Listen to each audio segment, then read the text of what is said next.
ചേട്ടൻ എന്താ ഇത്രയും വൈകിയത്? പോയ കാര്യം നടക്കണ്ട. എന്താണ് അവിടെ ആളുമകളൊക്കെ? ഒന്നും പറയണ്ട ചേട്ടാ, ആകെ പ്രശ്ന. എന്ത് പ്രശ്നം? അവിടുത്തെ മേനോ സാറിനെ കുറച്ച് ദിവസമായിട്ട് കാണാനില്ല. കാണാനില്ലേ? ആ, അന്ന് രാത്രി ഇവിടെ വന്നില്ലേ? പിറ്റേന്ന് കാലത്ത് കല്യാണ മണ്ഡപവും ഹോട്ടലോ ക്യാൻസൽ ചെയ്യാൻ വേണ്ടി ഗുരുവായൂർക്ക് പോയതാ. ദിവസം 10 കഴിഞ്ഞു, ഇതുവരെ തിരിച്ചെത്തിയിട്ടില്ല. ആരോടും ഒരു അക്ഷരം പറഞ്ഞിട്ടില്ല, ഒരു എഴുത്ത് എഴുതി വെച്ചിട്ടില്ല. എവിടെ പോയെന്ന് ആർക്കും ഒരു വിവരമില്ല. മക്കളോ വയസ്സിനോ ഒക്കെ കരച്ചിൽ തന്നെ കരച്ചിൽ. കല്യാണം മുടങ്ങിയതിന്റെ വിഷമം സഹിക്കാൻ വയ്യാണ്ട് നാടുവിട്ടതാവുമെന്നാ പറയുന്നത്. എന്തായാലും കഷ്ടമായിപ്പോയി. ഞാൻ പെട്ടെന്ന് കുളിച്ചേക്കാം. അപ്പോഴേക്കും നീ സാധനങ്ങളൊക്കെ പാക്ക് ചെയ്ത് വെക്കും. പാക്ക് ചെയ്യാനോ? എന്തിന്? നമുക്കിപ്പൊ തന്നെ സ്ഥലം വിടാം. പഴയതുപോലെ ടൗണിൽ എവിടെയെങ്കിലും ലോഡ്ജിലേക്ക് മാറാം. ചേട്ടൻ എന്തൊക്കെയാ പറയുന്നത്? എടാ കഴുതേ, അവിടെ ഒരാളെ കാണാതിരിക്കുക. ഇനി പോലീസ് വരും, പത്രക്കാർ വരും, അവരൊരു 100,000 ചോദ്യങ്ങൾ ചോദിക്കും. നമുക്ക് എന്തിനായി പൊല്ലാപ്പൊക്കെ? നല്ല ബെസ്റ്റ് ബുദ്ധി. ഹൗസ് ഓണറെ കാണാതായി. ഇടക്കാലത്ത് താമസിക്കാൻ വന്ന വാടകക്കാര് പെട്ടെന്ന് മുങ്ങി. നമ്മൾ രണ്ടാളകത്താവാൻ പിന്നെ ഒരു കാരണവും വേണ്ട. പത്രത്തിലൊക്കെ പടവും വരും. ശേഖരമേനോന്റെ തിരോധാനം, കോൺട്രാക്ടറും സഹായിയും അറസ്റ്റിൽ. നീ വെറുതെ പേടിപ്പിക്കാനാ? ചേട്ടൻ ഒരു കാര്യം ചെയ്യും, കുളിച്ചിട്ട് അവിടെ വരെ ഒന്ന് പോയി അവരെ ഒന്ന് സമാധാനിപ്പിക്കും. അതിലുണ്ടല്ലോ പ്രശ്നം. അതിലെന്താ പ്രശ്നം? എടാ നിനക്ക് അറിഞ്ഞൂടെ, ആരുടെയെങ്കിലും സങ്കടം കണ്ടാൽ അല്ലെങ്കിൽ ആരെങ്കിലും കരയുന്ന കണ്ടാൽ ഒരു കാര്യമില്ലാതെ എന്റെ കണ്ണു നിറയും. കാണുന്നവർ വിചാരിക്കും ഭയങ്കര ഫീലിംഗ് ആണെന്ന്. ഒരു ഫീലിംഗും ഇല്ല, പക്ഷെ കണ്ണു നിറയും. കണ്ണു നിറഞ്ഞോട്ടെ, ഫീലിംഗ് ഇല്ലല്ലോ. ചേട്ടൻ എന്തായാലും അവരെ പോയി കാണണം.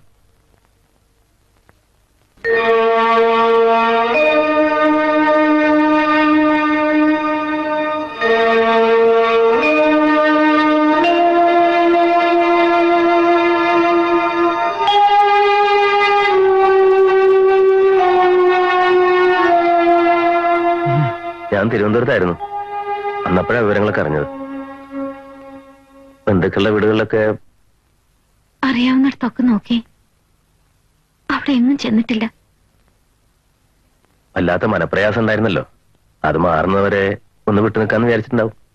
എന്നെയും മക്കളെയും വിട്ടു നിന്ന മനസ്സമാധാനം ഉണ്ടാവും അവന്. വരും, അധികം താമസിയാതെ വരും.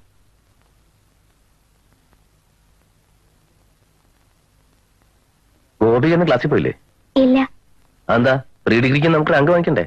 അച്ഛൻ വരുമ്പോ ഞാനിവിടെ ഇല്ലെങ്കിൽ എനിക്കും വിഷമാവും, അച്ഛനും വിഷമാവും. ഇന്നലെയും കൂടി ഞാൻ സ്വപ്നം കണ്ടു, കുട്ടൂസേന്ന് വിളിച്ചോണ്ട് എന്റെ അടുത്തേക്ക് വരുന്നത്. എന്നിട്ട് കൈനിറച്ച ചോക്ലേറ്റും ലഡുവും ഒക്കെ തരുന്നത്.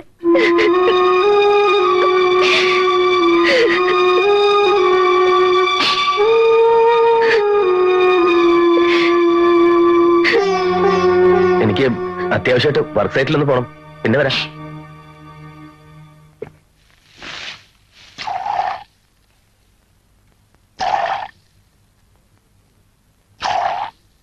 ഇവിടെ പറയും താനിങ്ങ് നോക്കി. അങ്ങനെയല്ല കറക്കുന്നേ. ഒന്നുകിൽ ദേ 2 വിരൽ ഇങ്ങനെ ചേർത്ത് പിടിച്ചിട്ട് ബലത്തിൽ, അല്ലെങ്കിൽ ദേ ഇങ്ങനെ പിടിച്ചിട്ട് മ്യാവ് മ്യാവ് പിഴിഞ്ഞെടുക്കുന്ന പോലെ. എന്നിട്ടും അഥവാ പാല് വരുന്നില്ലെങ്കിൽ താനിങ്ങ് മാറിക്ക് മറിയുന്നേ. ഇത് കണ്ടോ, ഈ മുലക്കടിയിൽ ഇങ്ങനെ 1, 2, 3 പ്രാവശ്യം ഇടിച്ചു കൊടുത്താലുണ്ടല്ലോ ചുരുത്തും. എങ്ങനെ ഇടിച്ചു കൊടുത്താലും 1.5 ലിറ്ററിൽ കൂടുതൽ പാല് ഈ പശുവിന് കിട്ടുമെന്ന് എനിക്ക് തോന്നുന്നില്ല. തങ്കപ്പന്റെ പരാതി കറക്റ്റാ സാറേ. പാല് കൂടുതൽ കിട്ടുമെന്നും പറഞ്ഞ് ദേവകിയമ്മ പറ്റിച്ചതാ. പറയാറായിട്ടില്ല പറയസേ. നല്ല കപ്പലണ്ടി പിണ്ണാക്കും പരുത്തിക്കുരുവും കൊടുത്ത് 2 ദിവസം ഇവളെ നമുക്ക് നിരീക്ഷിക്കാം. എന്നിട്ടും പാല് കൂടുതൽ തരുന്നില്ല എങ്കിൽ നടപടി എടുത്തു. ആ, താനൊന്ന് കറന്നേ. കറക്ക്. ഏടോ വിരലൊക്കെ ഇച്ചിരി വേദനയ്ക്ക് നല്ല ബലത്തിൽ കറക്ക്. കണ്ടോ, ഇപ്പൊ പാല് വരുന്ന കണ്ടോ? ആ സാർ, ഓ, ആ പരാതിക്കാരെ സാറിനെ കണ്ടിട്ടേ പോകുന്നുള്ളൂ. എടോ, ഞാൻ വേറൊരു പരാതി നോക്കിക്കൊണ്ടിരിക്കുകയെന്ന് തനിക്ക് കണ്ടാ മനസ്സിലാവില്ലേ? എനിക്ക് മനസ്സിലായി, പക്ഷെ അവർക്ക് മനസ്സിലാവില്ല. നാശം.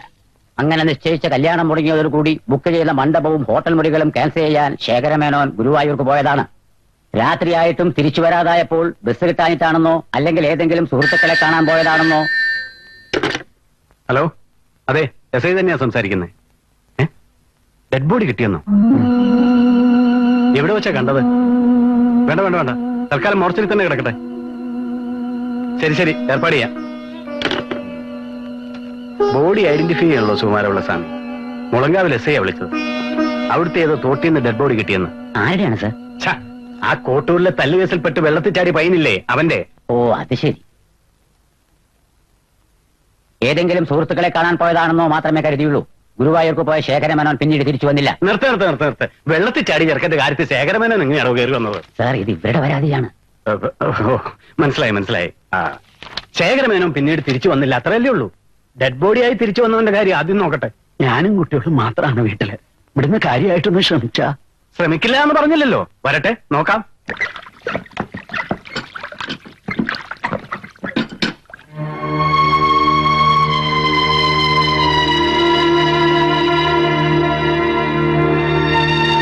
ചേട്ടാ അവിടെ പോലീസൊക്കെ വന്നിരിക്കുന്നു. പോലീസോ? നീ ഒന്ന് ഞാനൊന്ന് പോയി നോക്കിട്ട് വരാം. ചേട്ടൻ ഇപ്പൊ പോണ്ട, വെറുതെ എന്തിനാ നമ്മള്. സാരല്ല, എന്തായെന്നറിയാലോ. ഒരാളെ കാണാതായിട്ട് പോലീസിൽ പരാതിപ്പെടാൻ ഇത്രയും ദിവസം താമസിച്ചെന്താ? ഇന്ന് വരും നാളെ വരും എന്ന് വിചാരിച്ച് കാത്തിരുന്നു. വരില്ല എന്ന് ഉറപ്പായപ്പോഴാ പരാതി തന്നത്, അല്ലേ മാമ? ശേഖരമേനോന് എത്ര മക്കളുണ്ട്? ഈ കാണുന്ന 3 മാത്രം. വേറെ ബന്ധം വല്ലതും ഉണ്ടായിരുന്നു? അതായത് രണ്ടാം ഭാര്യ, വെപ്പാട്ടി, അങ്ങനെ എന്തെങ്കിലും? അയ്യയ്യയ്യേ, ഞങ്ങൾ നല്ല അസല് തറവാട്ടുകാരാ. നീ മറിയിക്കേ. എന്തേ? താനാരാ? അത് വരെ മനസ്സിലായില്ലേ? എന്റെ പേര് പങ്കുണ്ണി മേനോൻ. മെയിൻ ബിസിനസ് അടക്ക കച്ചവടം, ചാണകച്ചവടം. ഇത് സുഭദ്രന്റെ വീട്, ഇതെന്റെ വീട്, ഇതെന്റെ വീട്. ഇടയ്ക്കേറി സംസാരിക്കാൻ താനാരോടോ? മാമ. ആരെങ്കിലും നിങ്ങളെ ഭീഷണിപ്പെടുത്തുകയോ വെല്ലുവിളിക്കുകയോ വല്ലതും ചെയ്തിട്ടുണ്ടോ? ഇല്ല. പിന്നെ അയാൾ എങ്ങോട്ട് പോയി? അതാണല്ലോ നമ്മളോട് അവരെ അന്വേഷിക്കാൻ പറഞ്ഞത്.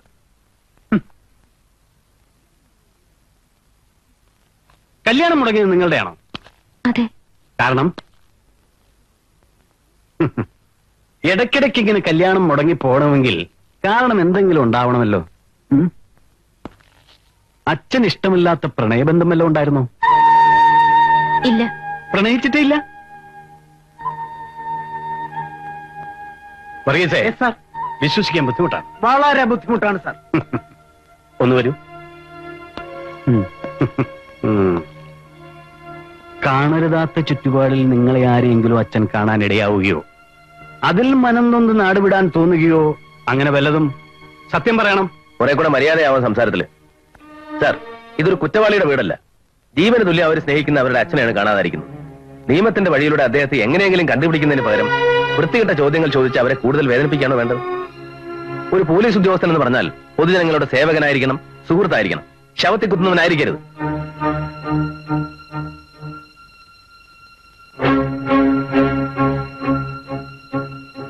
Sorry sir.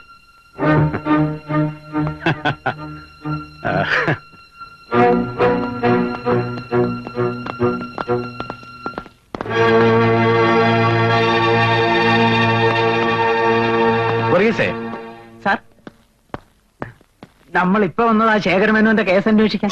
അതല്ലടോ. പിന്നെ അയാൾ പറഞ്ഞ ഈ കാര്യം ഉണ്ടല്ലേ? ഉണ്ടോ? ഉണ്ട്. ശരിയാ, അക്ഷരം പ്രതി ശരിയാ, കാര്യമുണ്ട്. താൻ ജയിപ്പിക്കാറ്. ശരി സാർ.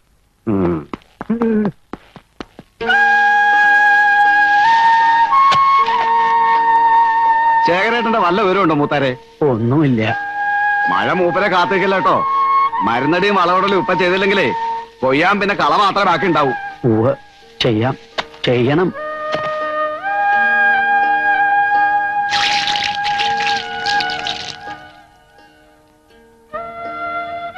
എന്താ ചെയ്യാ? വിള നശിച്ചു പോവില്ലോ മോളെ. ആരോട് കടം വാങ്ങിയ ശീലവുമില്ല. ഗോപികയുടെ ഫീസും കൊടുത്തിട്ടില്ല. പലചരക്ക് കടയിലാണെങ്കിൽ കാശ് ഒരുപാടായി. പിന്നെ പാല്, പേപ്പർ. എന്റെ ഫീസൊന്നും സാരില്ല ചേച്ചി. തൽക്കാലം കോളേജിൽ പോയില്ലാന്ന് വെച്ച് ഒന്നും വരാനില്ല. ആരാ പറഞ്ഞേ ഒന്നും വരാനില്ലെന്ന്? അച്ഛന്റെ പെട്ടിന്ന് ഒപ്പിട്ടൊരു ചെക്ക് ലീഫ് കിട്ടി മുത്തച്ഛ.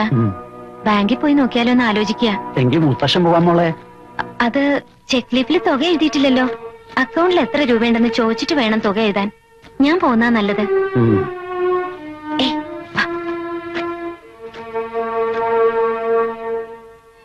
മുത്തശ്ശന് സങ്കടാവില്ലേ നീ കോളേജിൽ പോണില്ല എന്നൊക്കെ പറഞ്ഞ? അങ്ങനെയൊന്നും ചിന്തിക്കേ വേണ്ട. ഞാൻ ഇട്ടിരിക്കുന്ന ഈ കമ്മലും വളയും ഒക്കെ ഉണ്ടല്ലോ, അതൊന്നും നിന്റെ പഠിത്തത്തെക്കാൾ വലുതല്ല.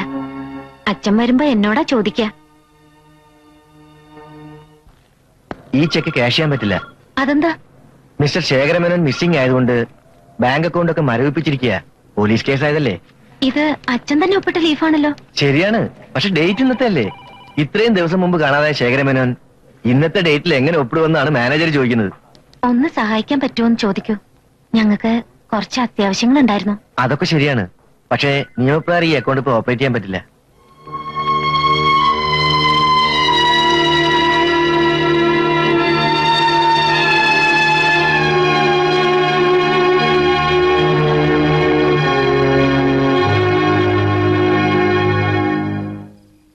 രാമനെ വേറിട്ടു ജീവിച്ചു ഞാനിനി ഭൂമിയിൽ വാഴുകയെന്നതില്ലെന്നു നിർണയം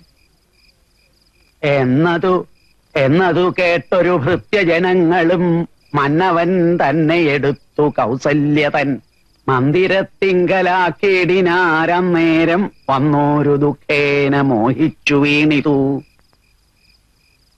രാമ രാമ രാമ രാമ രാമ രാമ രാമ രാമ രാമ. എന്താ അവിടെ തന്നെ നിന്നത്? കേറിയിരിക്കൂ, വരൂ, ഇങ്ങോട്ട് ഇരിക്കൂ. അല്ല, ഞാൻ ഇറങ്ങ. പിന്നെ കഴിഞ്ഞ മാസം സിമന്റ് വന്നപ്പോ ഞാൻ കുറച്ച് കാശ് മേനോൻ സാറിന്റെ അടുത്ത് വാങ്ങിയിരുന്നു. അത് തിരിച്ചു കൊടുക്കാൻ പറ്റില്ല. ഇപ്പോഴാ പണം കയ്യിൽ വന്നത്. എന്നാ പിന്നെ അതിവിടെ ഏൽപ്പിച്ചിട്ട് പോകാന്ന് വിചാരിച്ചു. അത് മോളുടെ കയ്യിൽ കൊടുത്താ മതി. മോളെ അല്ല, പറഞ്ഞാ മതി.